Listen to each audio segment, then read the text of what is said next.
कपड़े जो मुल्ल आहे, सम्झो था, हीअ रिली आहे इन जो मुल्ल आहे, हीअ पटको आहे इन जो मुल्ल आहे, हर शइ जो मुल्ल आहे। पर इंसान जी इज़त जेका आहे उहा अनमोल शइ आहे, इन जो मुल्ल ई नथो माण्हू करे सघे। हिकिड़ो उसूल पंहिंजे ज़िंदगी जो बणाए छॾियो, या मुंहिंजी ॻाल्हि दिलि ते लिखी छॾियो, जेकॾहिं पैसे ॾियण सां तव्हांजी इज़त बचे, उहे पैसा ख़र्च कयो पर पंहिंजी इज़त खे बचायो। ॻोठ छॾण सां जेकॾहिं तव्हांजी इज़त बचे, ॻोठ छॾे ॾियो पर पंहिंजी इज़त बचायो। तव्हांखे हिकिड़ी अजीब ॻाल्हि ॿुधायां, हज़रत इमाम बुखारी जंहिंजो किताब सही बुखारी आहे, मशहूरु किताब हदीस जो, इहो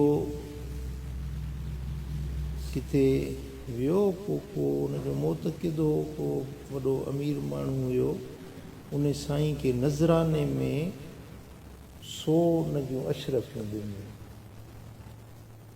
जजी दौलत उनखे ॾिनो। साईं जो लिबास ज़ाहिरी सादो सादो सूदो हुयो, पैसो वॾो हुयो मिली वियो, उहो ॾिनो हुन नज़राने में, पोइ उहो पंहिंजे सामान में ॻंढ में ॿधल हुयुसि।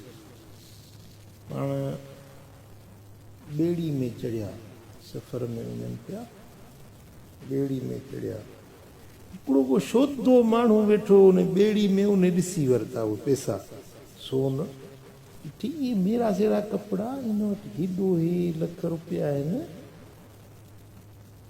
चोरी कई अथसि, अलाए किथां हथु कयो अथसि, हुन निभागे खे बदगुमानी पैदा थी।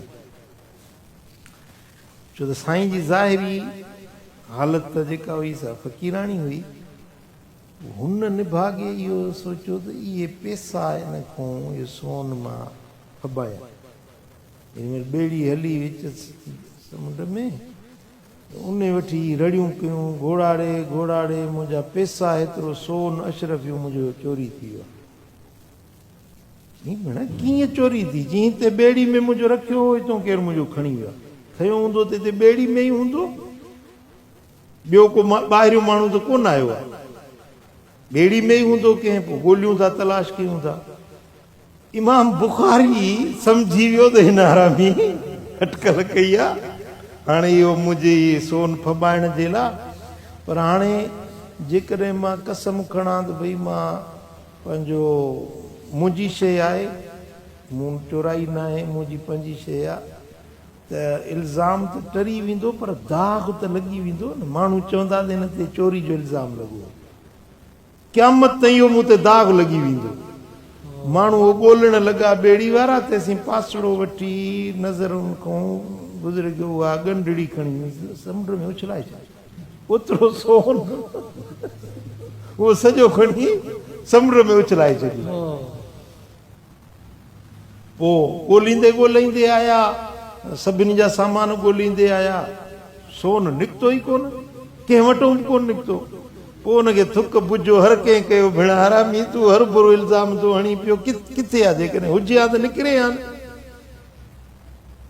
हो बि मुंहुं भेलो करे चुप करे वेही रहियो।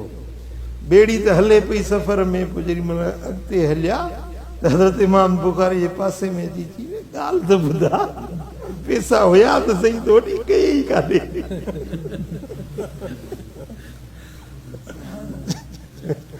चई त मां पंहिंजे पाण खे उन चोरी जे इल्ज़ाम खां बचाइण जे लाइ उहे पैसा मूं समुंड में उछलाए छॾिया। मूं ते दाग़ लॻी वेंदो, सॼी ज़िंदगी जे लाइ मूं ते टिको लॻी वेंदो, मां हिन ते चोरी जो इल्ज़ाम। हालांकि हुयो ॻाल्हि कूड़, पर माण्हुनि में त थिए हा न त भई इमाम बुखारी ते चोरी जो इल्ज़ाम लॻो। ॾिसो अलाह जा बाना, हेॾी वॾी रक़म उहा उछलाए छॾी समुंड में, सिर्फ़ इन जे लाइ पंहिंजी इज़त बचाइण जे। हाणे हिकिड़ा माण्हू आहिनि, बेइज़तियूं थींदियूं, बुजा मिलंदा, गारियूं मिलंदियूं, तॾहिं बि बसि उन में ख़ुशि। इहे नौद आहिनि, नौद सो इंसान खे पंहिंजी इज़त संभालणु खपे। अहिड़ो कमु न कजे जंहिंमें इज़त ते हरफ अचे, अहिड़नि माण्हुनि सां न वेहिजे जंहिंसां माण्हू जे इज़त ते हरफ अचे। मिसाल, हिकिड़ो माण्हू चोरनि सां यारी हूंदुसि, उथंदो वेहंदो चोरनि सां, हर को ॾिसंदो इहो चोर सां गॾु थो वञे, त लाज़िम इन खे बि चोर सॾींदा। जेॾी महिल पुलिस को छापो हयो त हुननि चोरनि खे त ॿधंदी, पर इन खे ॿधंदी। बाबा, मां ज़िंदगी में कॾहिं चोरी कई कोन्हे का, न तूं चोरनि सां गॾु हलंदो जो आहीं। सम्झो था, जेकॾहिं को माण्हू जुआरियुनि सां गॾु यारी रखंदो, हुन सां गॾु वेठो हूंदो, भली जुआ न खेॾे, हुन ज़िंदगी में जुआ न कई हुजे, पर जे हुननि सां यारी रखियल हूंदसि त उन ते उहो ज़रूरु इल्ज़ाम जुआ जो लॻंदो। तंहिंजे करे अहिड़ी सोबत में न वेहिजे, अहिड़नि माण्हुनि सां यारी न रखिजे, अहिड़ो घटिया कमु न